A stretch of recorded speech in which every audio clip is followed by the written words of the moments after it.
Bom, pessoal, vamos reiniciar o nosso evento com a palestra da professora Fabiola Schwartz, que é graduada em Medicina Veterinária pela USP, tem especialização em Homeopatia e Vigilância Sanitária, mestrado em Agroecologia e Desenvolvimento Rural pela Universidade Federal de São Carlos.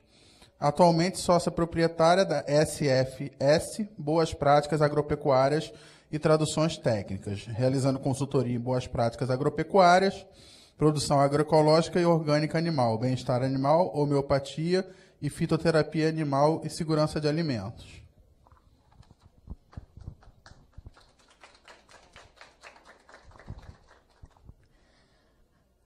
Bom, boa tarde. Antes de mais nada, eu não sou professora, sou técnica de campo, mas enfim. Eu gostaria muito de agradecer o convite para estar aqui. Eu sempre admirei muito a proposta do CISCA, desde as primeiras edições. Então, é uma alegria muito grande para mim estar aqui agora, podendo contribuir de alguma forma. Bom, como vocês viram, eu trabalho com a parte de agroecologia e produção orgânica. E o que disso eu vou trazer para vocês aqui não é um conceito, porque eu não acho que a produção orgânica deva alimentar o mundo. Isso é uma pergunta que sempre fazem, né? Mas não, essa não é a minha postura. Eu vejo nesse segmento muito mais um ensinamento que se tem para nós retomarmos a nossa visão sistêmica dos processos de produção. Que a gente abandonou isso, vamos dizer, desde com a Revolução Verde, né? Nós passamos a considerar pontualmente os aspectos de produção e esquecemos de olhar o sistema como um todo. Então, é esse o ponto que eu quero trazer para vocês da minha experiência de campo, né? Bom, vou falar sobre bem-estar animal e sustentabilidade. Esse evento já é sinal de mudanças de tempos, mas, e infelizmente, como foi dito, o fato de não ter tanta gente é sinal de que a gente ainda tem que caminhar bastante, porque são dois conceitos, tanto o bem-estar animal quanto a sustentabilidade, que, embora já tenham algumas décadas de discussão, especificamente o bem-estar animal, lá se vão 3 décadas, pelo menos, de estudos mais aprofundados, eles ainda têm que mostrar, se adequar a realidades e práticas que possam viabilizar a implementação, né? Então, a gente vai conversar sobre isso. Perdão. Fundamentalmente, nós estamos num momento de grande transição. Conceitos que eram tidos como imutáveis estão caindo por terra. Muitas mudanças nas lógicas de ocupação de território e novos ares, novos conceitos, né? Então, eu acho que o momento e o ambiente é muito propício para a gente falar de novas ideias e, fundamentalmente, para estarmos abertos e não nos deixarmos engessar por preconceitos. Então, vocês podem imaginar que eu, trabalhando com agricultura orgânica e falando de bem-estar animal, o que eu apanho por aí não tem tamanho. Mas esse exercício de estar aberto a novas ideias e novas possibilidades é que eu gostaria de discutir com vocês. Já foi falado muito bem ontem e hoje sobre a questão da insustentabilidade da produção atual. Então, eu gostaria de me focar na questão do bem-estar animal como catalisador de mudanças. Tá? Isso vai ser permeado fundamentalmente pela questão ética, mas nem só de ética vive o homem, a questão econômica tem que dar um empurrãozinho. Então, eu vou mostrar na prática o que está sendo algumas iniciativas que têm dado certo. Bom, nós vivemos desde o começo do século XIX sob o fantasma do subabastecimento ou da impossibilidade de alimentarmos a população humana. Malthus, a teoria malthusiana se provou errada no decorrer desse período, mas nós reacendemos o fantasma agora com essa questão de como alimentar, então, os potenciais 9 bilhões de habitantes até 2050. Malthus não estava tão errado na medida que ele colocou o limitante ambiental na questão do abastecimento. E aí, como disse o professor Peter ontem, a economia verde vem ressaltando isso, que o crescimento econômico encontra barreiras naturais que podem eventualmente ser contornadas pela tecnologia, mas em determinado momento não supridas. Então, face a todos os colapsos ambientais que a gente já discorreu bastante aqui, e a realidade ainda de fome no mundo, né? Uma lição de casa que a gente, infelizmente, está meio longe ainda de conseguir fazer.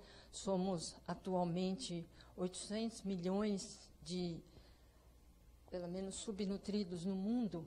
Então, frente a isso tudo, tem espaço para a gente falar de bem-estar animal? Tem gente que pode questionar, puxa vida, né?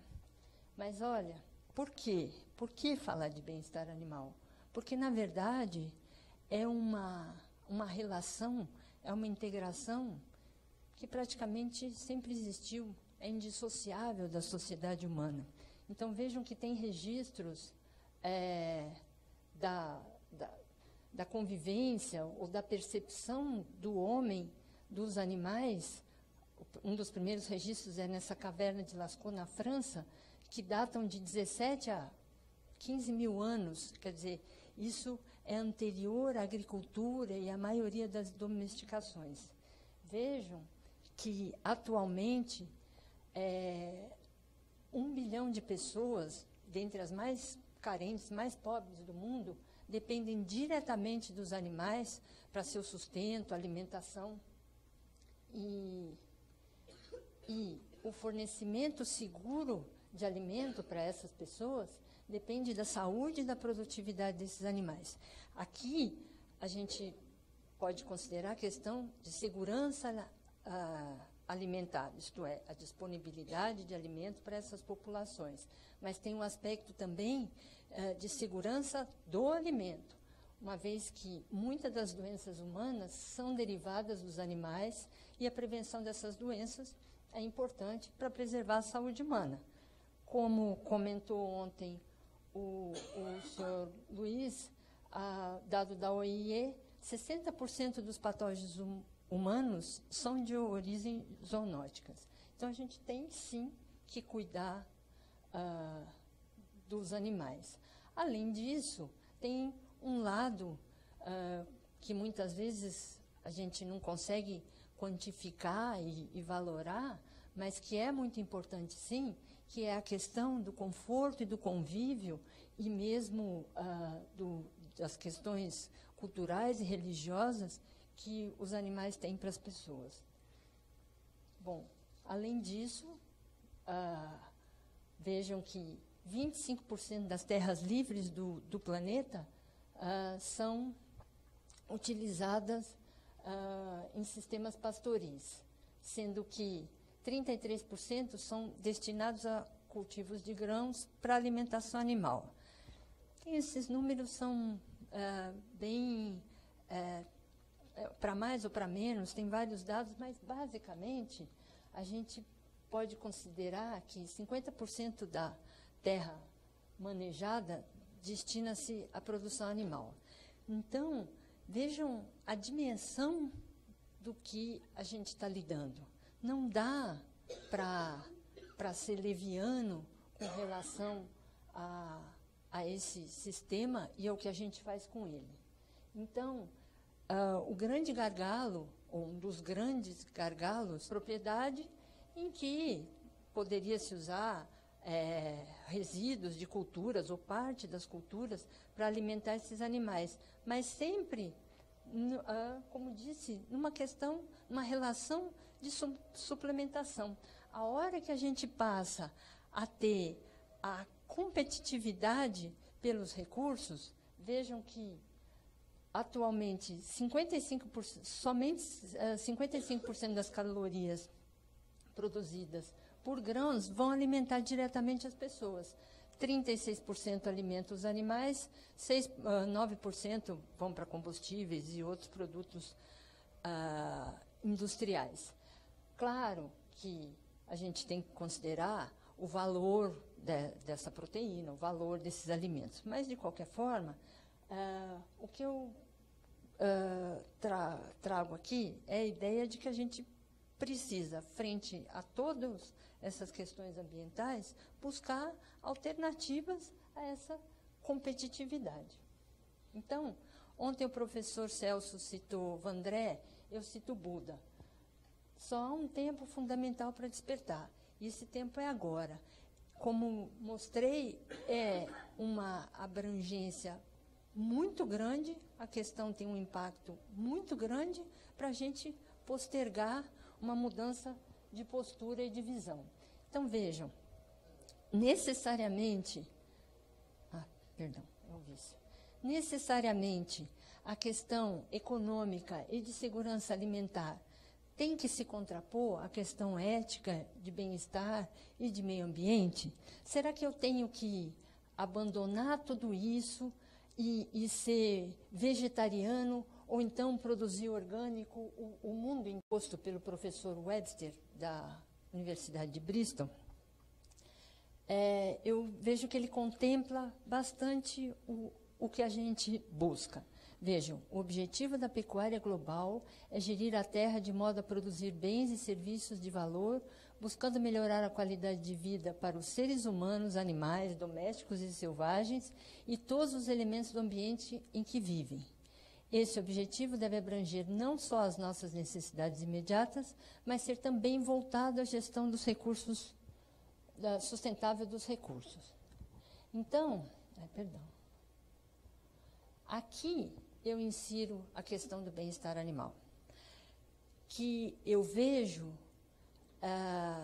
ela como um marco, um contraponto para nós avaliarmos o nosso limite de ação. Então, o bem-estar animal seria uma conscientização, uma referência para nós vermos até onde estamos infringindo alguns limites fisiológicos e éticos, inclusive. Tá? Então, para mim, a compreensão da interação homem-animal é propulsora de uma conscientização maior sobre os ciclos de vida e produção em que todos estamos inseridos, quer como agentes de produção, quer como agentes de consumo. Então, sim, muito fundamentalmente ético. Então, vejam,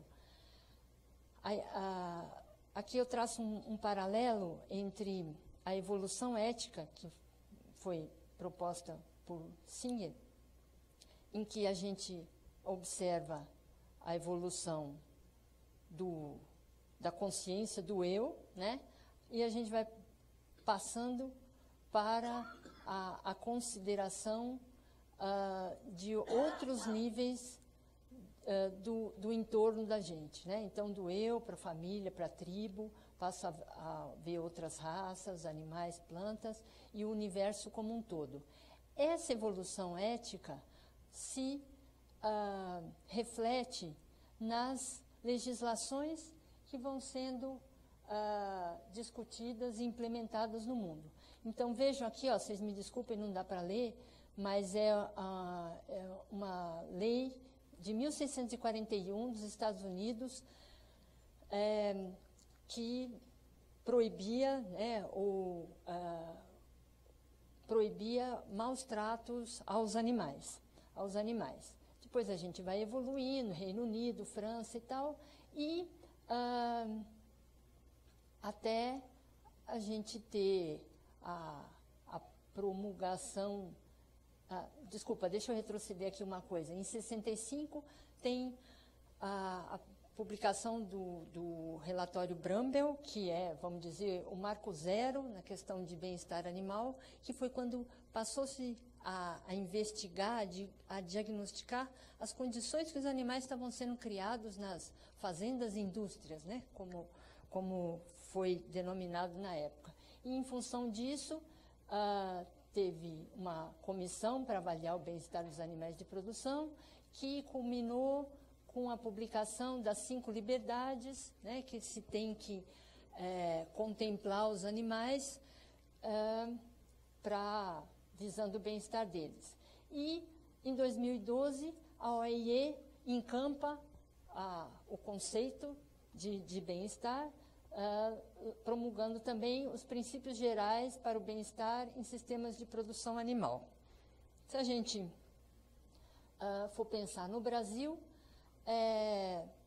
não estamos longe de 1.600, mas o que a gente nota é que a partir de 2000 você tem uma movimentação maior, principalmente por parte do Ministério da Agricultura, fundamentalmente, como eu disse, por questões econômicas, porque a comunidade internacional, o Brasil como um grande exportador de carne, a comunidade internacional passa a exigir algum posicionamento sobre a questão de bem-estar. E aí, então, a gente tem a promulgação de algumas instruções normativas e a instauração da Comissão Técnica Permanente de Bem-Estar Animal. Atualizando um pouquinho, isso que é de 2012, o Ministério da Agricultura, questão de uns 2 meses atrás, essa comissão de bem-estar está bastante ativa, tem um trabalho relevante, muito importante, e eles lançaram um boletim que pode ser acessado na página do Ministério, que a gente acompanha, então, todas as ações de bem-estar no país. E a notícia que já foi comentada ontem, a questão do posicionamento de grandes empresas, veja, a JBS é a maior produtora de carne do mundo atualmente, eles se posicionando contra a utilização de gaiolas para porcas em gestação. Então, teve a questão de um detalhe de marketing ali, né, a amplitude disso dentro da empresa, mas não vem ao caso. Eu acho que é um passo extremamente importante que a gente tem que acompanhar e torcer para que esses prazos sejam encurtados e novas ações sejam incorporadas a isso. Bom, não sou ingênua e ninguém é de imaginar que a ética vá dar o suporte necessário às mudanças todas que são necessárias para a gente promover o bem-estar na cadeia de produção como um todo. Mas, então, claro, é sim o lado econômico que faz isso, que catalisa isso.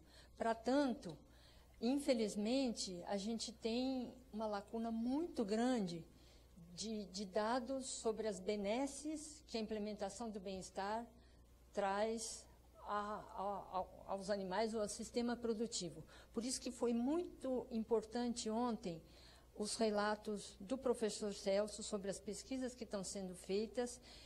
E, olha, vocês que estão aqui, é fundamental a gente pesquisar esse aspecto de ganhos econômicos advindos disso, porque é a base de argumentação que a gente vai ter com os produtores para as eventuais mudanças. Bom, claro que quando eu falo de bem-estar, eu não posso generalizar e achar que qualquer sistema produtivo vai ter a mesma demanda de bem-estar.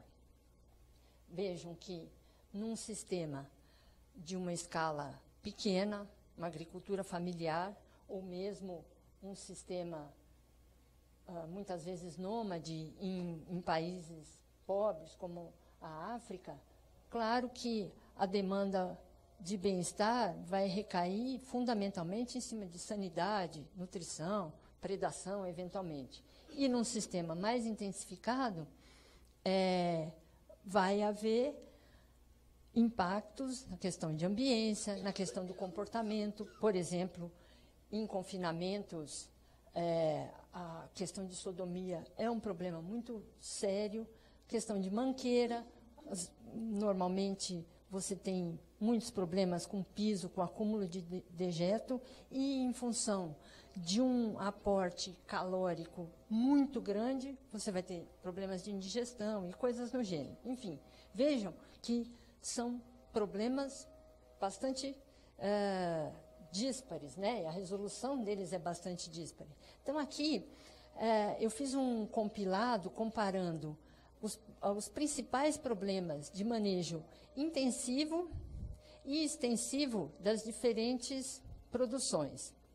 Então, não vou ler tudo isso, mas é só para pensar que, vejo que nos extensivos, fundamentalmente, a gente vai ter problema de subnutrição, de parasitose e alguns desvios de comportamento, muitas vezes frutos de subnutrição e mesmo de adequação do ambiente, mesmo adequação de raças ao sistema, enfim.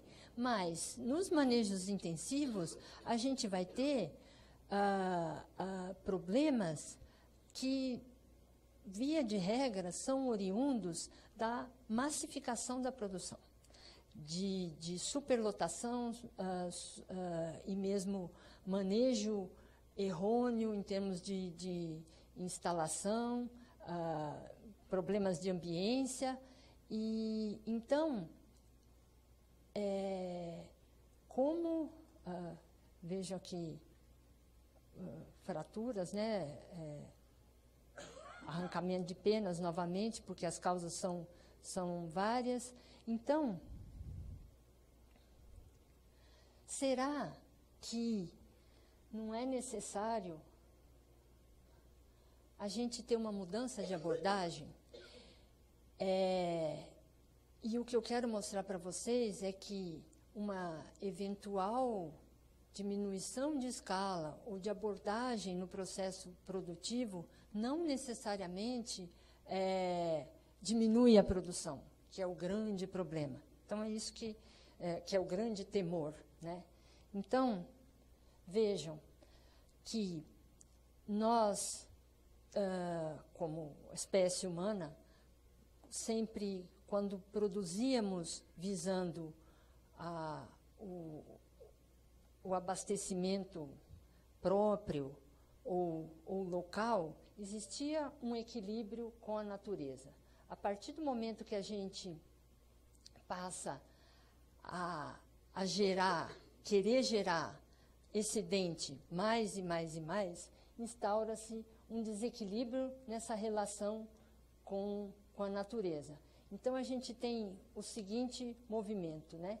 O homem, inicialmente, adapta-se à natureza, depois, quando ele começa a ver o sucesso dele em cima disso, claro, toda a evolução industrial, etc., você passa a ter um confrontamento com essa natureza. Então, isso se deu na produção agropecuária, a hora que a gente começa a usar antibiótico, pesticida, por quê?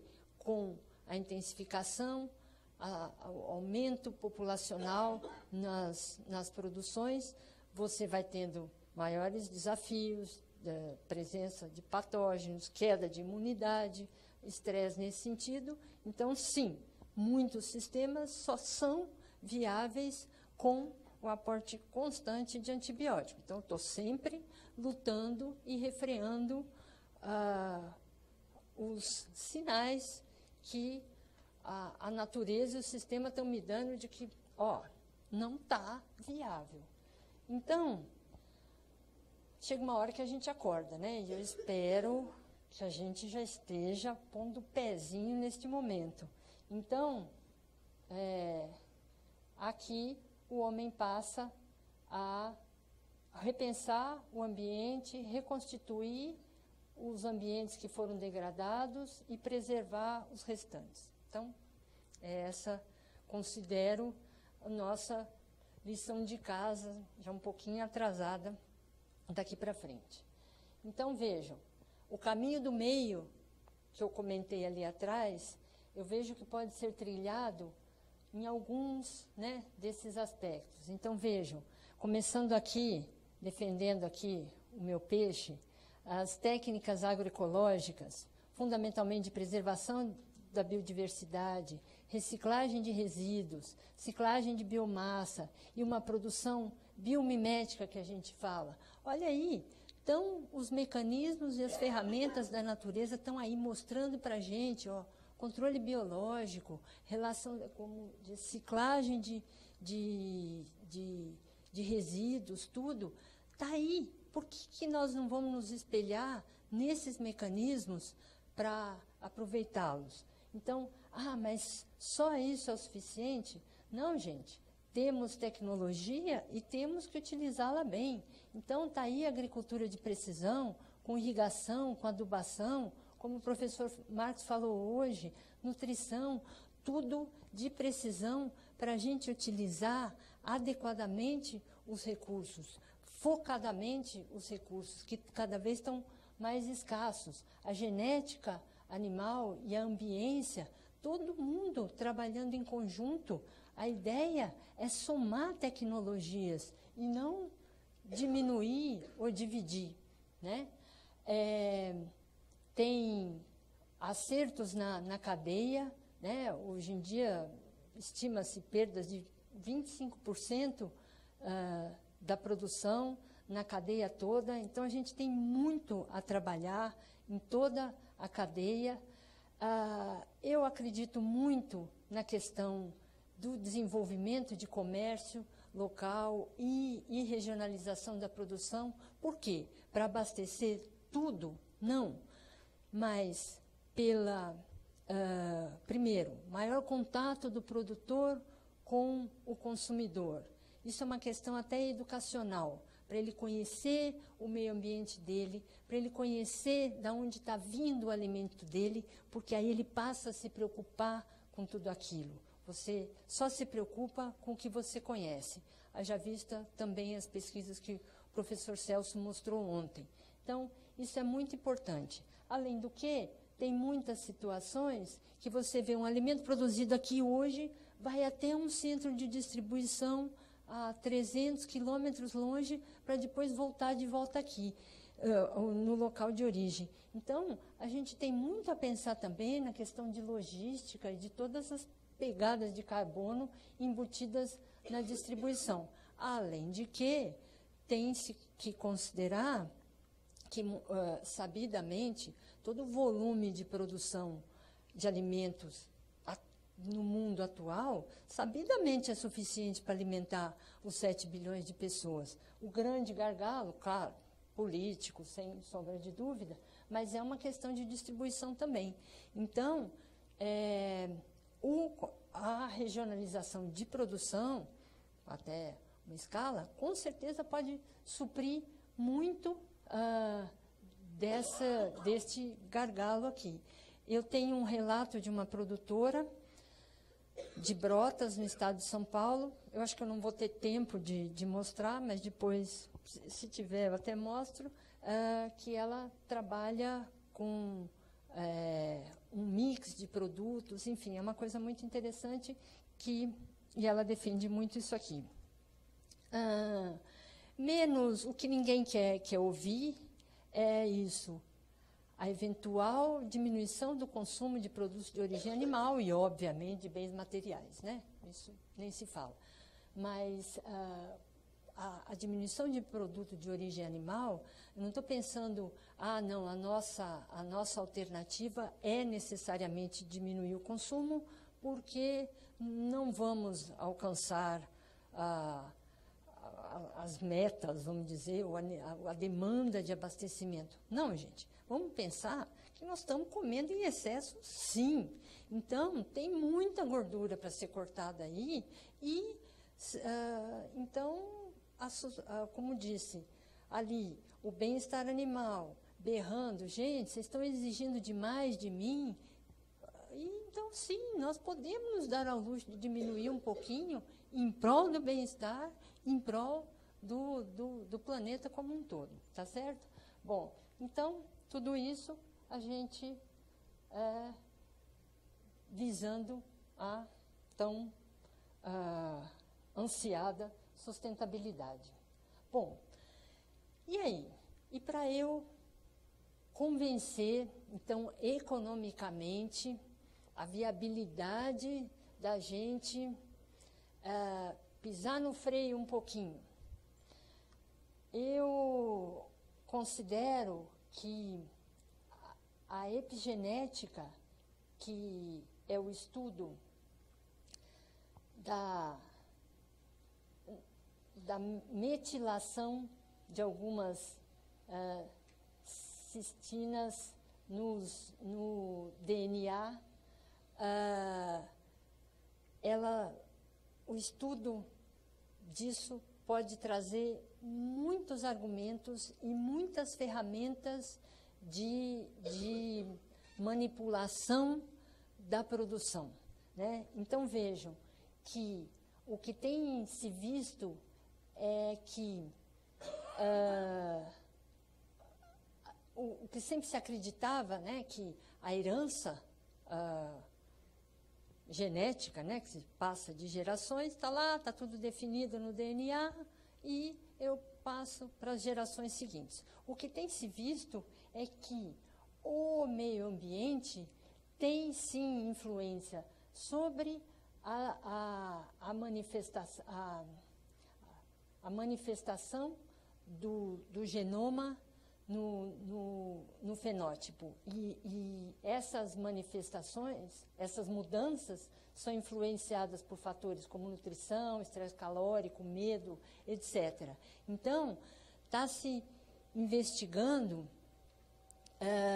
que é uma maneira, esse é um mecanismo pelo qual o meio ambiente materno influencia a performance das futuras gerações. Por quê? Por uma questão de sobrevivência mesmo.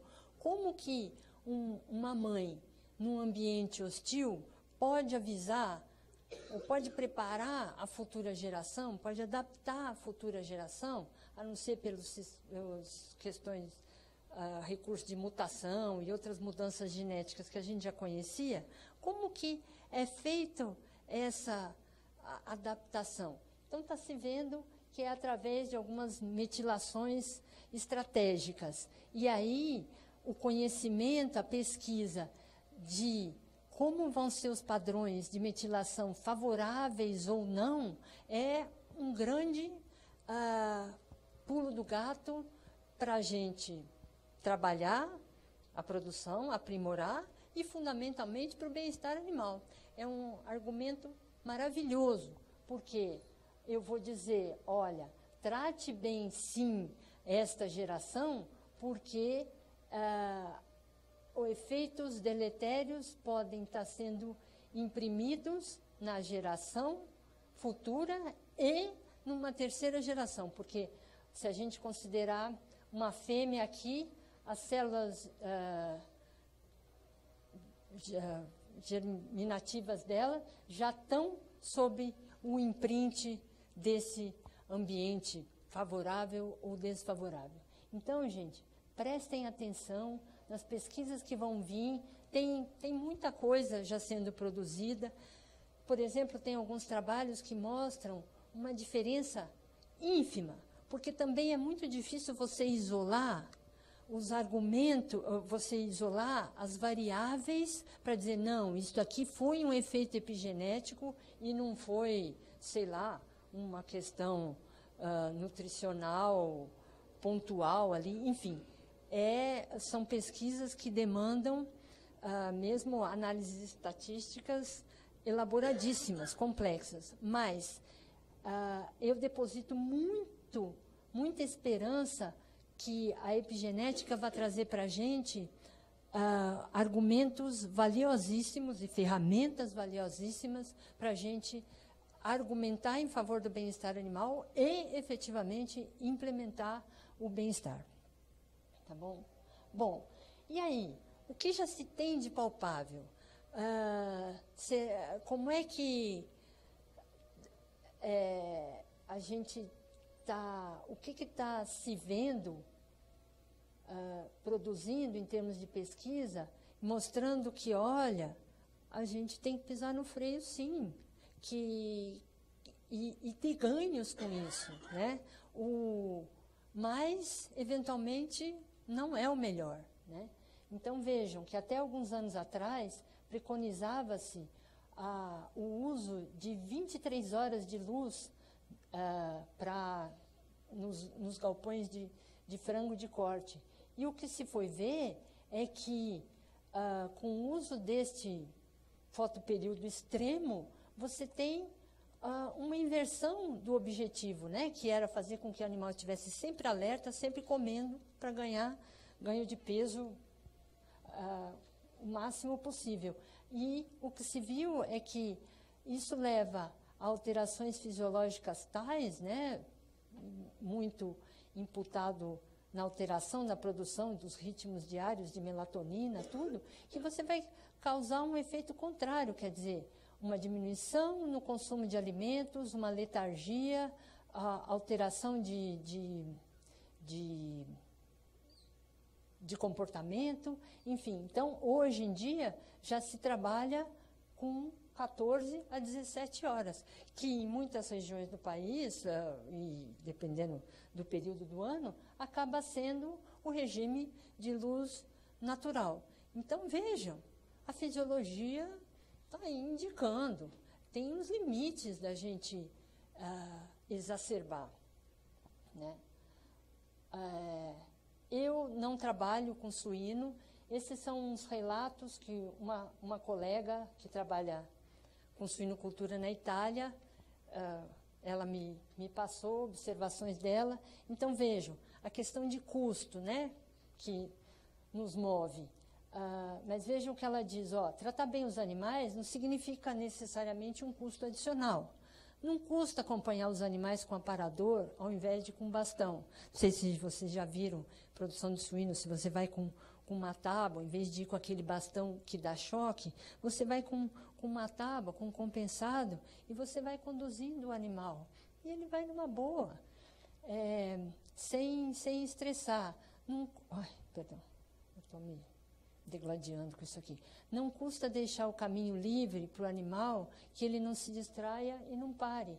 Claro, o animal é curioso. Se vai ter lá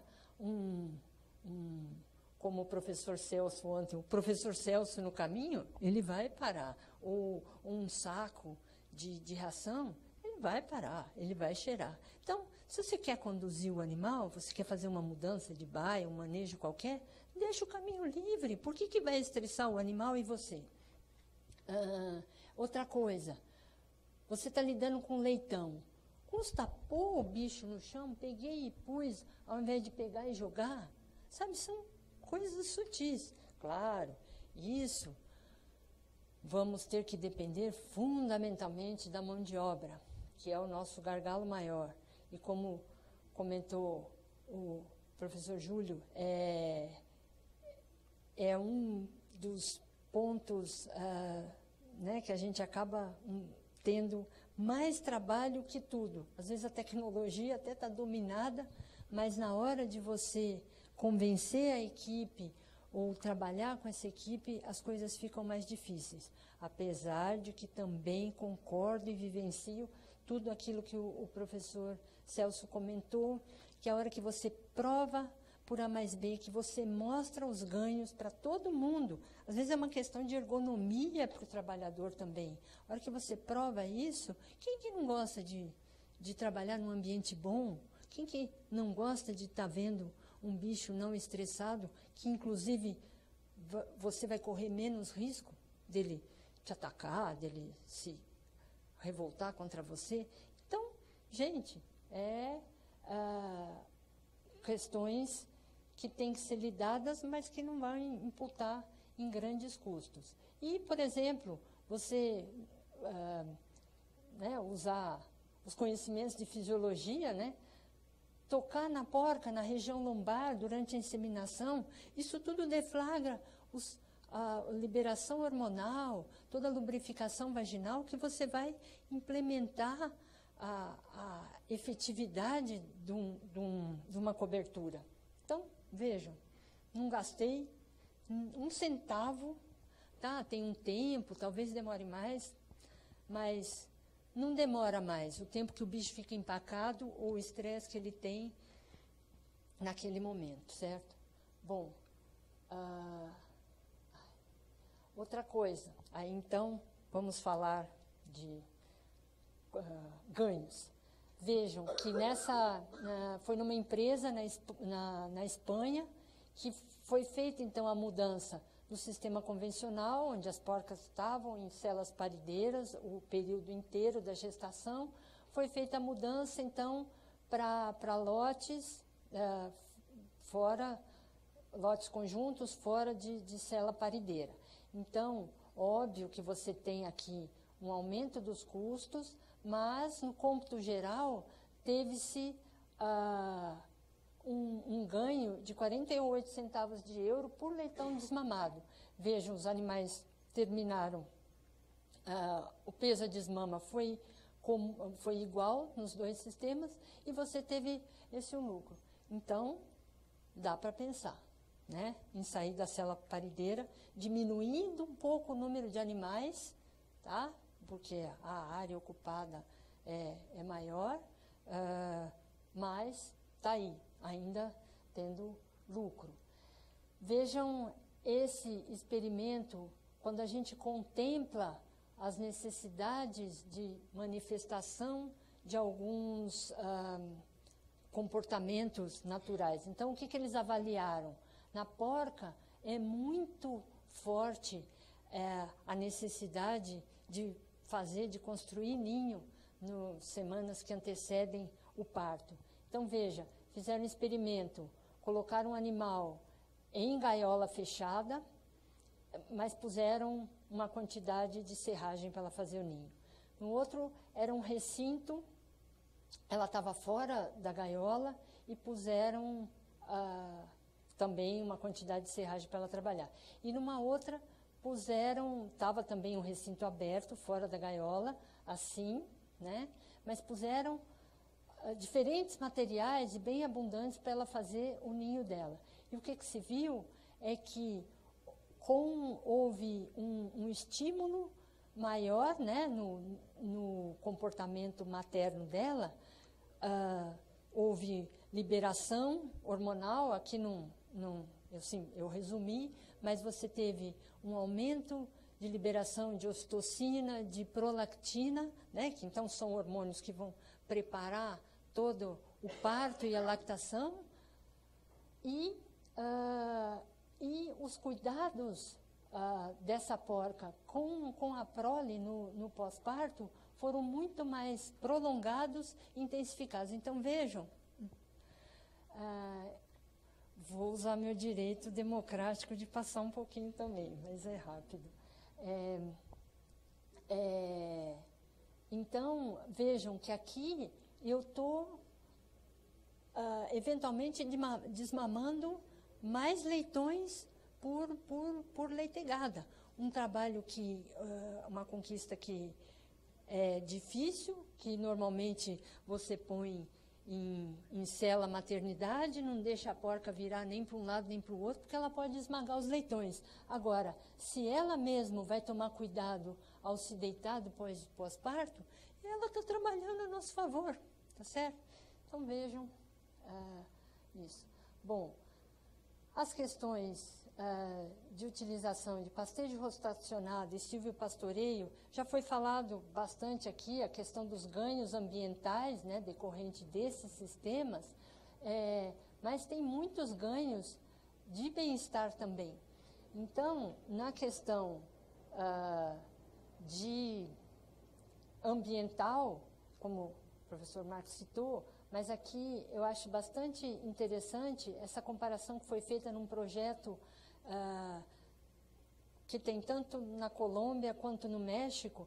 Eles compararam a emissão de carbono em pastagens extensivas convencionais, com pastagem melhorada sem árvore, e em sistema silvopastoril intensivo. Intensivo porque a carga animal é grande.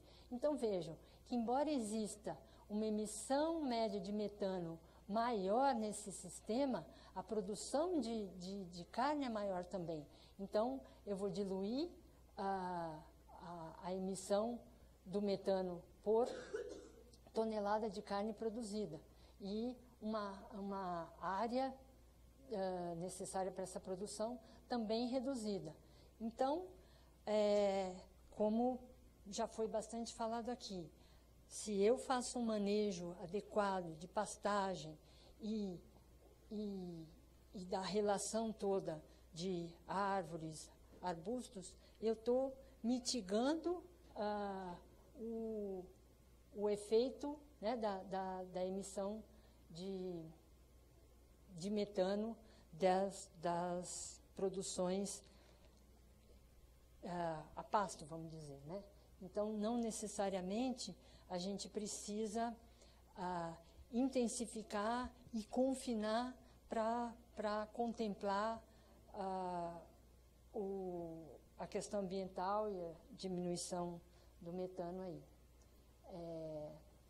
Bom, na questão dos benefícios de bem-estar, você vai ter fundamentalmente uma proteção contra extremos de temperatura, né, ventos, radiação, que beneficiam o animal como um todo, né? Eu tenho uma redução das necessidades de energia de mantença, só aí já é um ganho.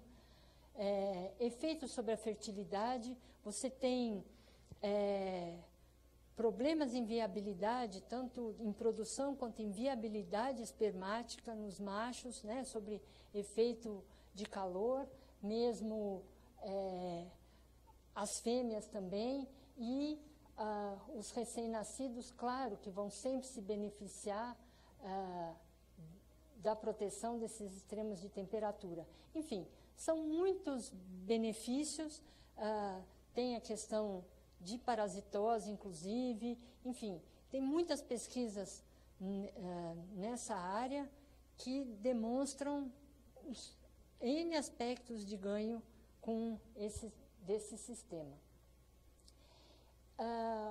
Outras práticas simples também. Vejam que o grupo do professor Matheus Paranhos fez esse experimento em que eles aplicaram boas práticas, né, de manejo, fundamentalmente instalações adequadas, ambiência adequada, mas também utilizaram a escovação de bezerras durante a amamentação. Isso, claro, leva um bem-estar do animal, quem que não gosta de um cafunézinho, mas também você estreita o laço do animal com o tratador. É uma maneira do tratador prestar mais atenção no que está acontecendo com esse animal e também vai facilitar o manejo dele. A hora ele vai chegar, ele vai ser reconhecido pelo animal como alguém que traz um conforto para ele. Então, é muito comum, comigo isso acontece sempre assim, você chega num bezerreiro, não é aquela correria de bezerro correndo de um lado para o outro. ou assustado com você, vem todo mundo, porque eles sabem que dali vai partir um imprint bom. E tem trabalhos também que mostram que os animais que foram tratados desse jeito, que tiveram esse tipo de convivência, eles vão ser novilhas mais sociáveis lá na frente, vão ter menos estresse na hora de entrar para a lactação, né, para o manejo de ordenha, enfim. Tudo isso são ganhos que é uma caderneta de poupança que a gente está fazendo para o ciclo produtivo desse animal. Além de se a gente voltar lá atrás na questão da epigenética novamente, né? Então, vejam que esse sistema teve-se uma redução de 70% na morte dos bezerros, fundamentalmente por diminuição de diarreia, e, consequentemente, 54% na diminuição dos tratamentos com antibiótico. Então, vendo, aqui no caso, eu quis pôr essa foto, vou abrir um parênteses, porque foi você que falou ontem de relação com funcionário, né? Então, isso aqui é uma homenagem pessoal minha a esse homem aqui, que é o funcionário que cuida dos animais na fazenda que eu trabalho. Ele não sabe ler, mas ele é um compêndio vivo de bem-estar. O discurso desse homem é uma coisa que diariamente me emociona. Eu já falei para ele, posso levar o senhor um dia num congresso para o senhor falar para todo mundo, isso aí não está no livro, não precisa pesquisa, ele está ali confirmando diariamente tudo que a gente tem estudado há um tempão. Então, gente, são pessoas assim como o que o professor Celso citou lá, que fazem a diferença e que comprovam que, faz diferença sim, bem-estar é importantíssimo, né? Então, ele está aqui, não está amamentando o bicho, mas está aqui porque eu pedi para ele que eu queria fazer essa reverência a ele aqui. Então, vejam, gasta mais tempo para escovar esse animal. Primeiro que se tivesse durante a amamentação, está ali a amamentação, o tempo que você está parado. Mas, como disse, é um ganho, é um momento de observação e é essa caderneta de poupança futura, ali que eu comentei, do rendimento desses animais e do comportamento desses animais no decorrer do ciclo produtivo. Bom, aqui... tem gente que pode achar inconcebível isso, mas a utilização de vacas ama, principalmente em rebanhos que você tem animais meio sangue ou zebuínos, que normalmente exigem a presença do bezerro para descer o leite, né, para a ordenha ser completa, melhor. Então, isso é comum nos rebanhos mestiços, mas você pode usar esse sistema de vaca ama para, por exemplo, evitar problemas de mamada cruzada, para diminuir a mão de obra na limpeza de utensílio. Quando a limpeza de utensílio, mamadeira, balde é mal feita, você tem ali um foco de contaminação, um foco de problema respiratório, de diarreia, enfim. Então, além do que, alguns animais que podem ter uma contagem de célula somática mais alta, persistente, alguns animais que são muito persistentes nesse problema, a hora que você coloca elas para serem amas, aqui não dá para ver, mas tem outro bezerro. Tem outras vezes que a gente consegue colocar até 4 animais mamando. Então, os animais vão estar com o bem-estar deles, todo o ato de mamar, tudo, a compensação disso sendo contemplado, e você está tratando indiretamente um animal, porque essas vacas, numa lactação seguinte, têm mostrado que regulariza a questão da contagem de célula. Bom, meu tempo esgotou, né? Enfim, eu tem esse trabalho que mostra que, às vezes, a redução da escala de produção não necessariamente é uma redução nos ganhos.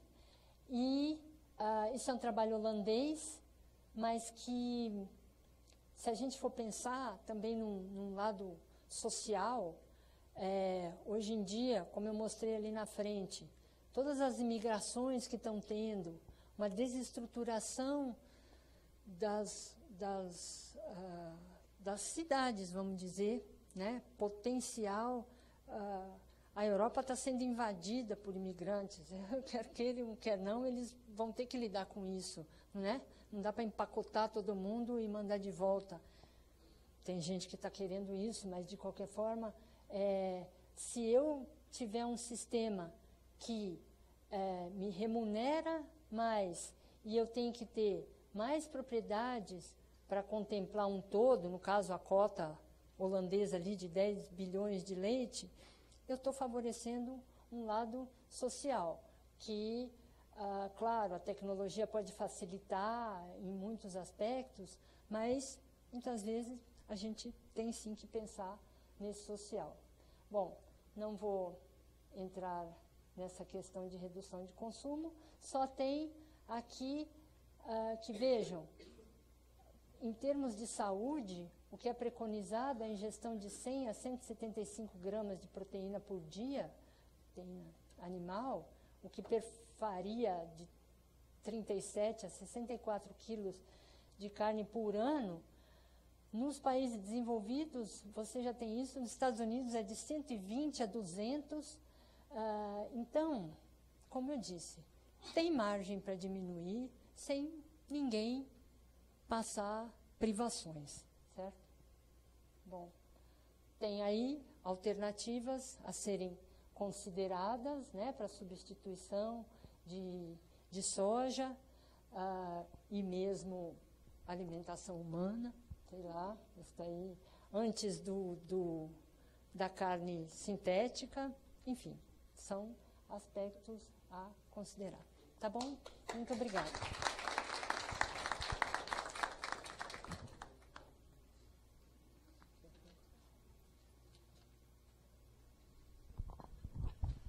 Bom, gostaria de agradecer a doutora Fabíola Schwartz e abrir para perguntas. No caso, eu mesmo tenho uma pergunta que 2 vezes a senhora colocou sobre não defender a produção orgânica de maneira generalizada. Eu gostaria de uma melhor explicação do porquê. Bom, isso, como eu disse, eu já estava antevendo eventuais perguntas, porque sempre isso é feito, né? Mas eu, particularmente, eu remeto a resposta àquela questão de distribuição. O que as pessoas argumentam é que a produção orgânica não produz em volume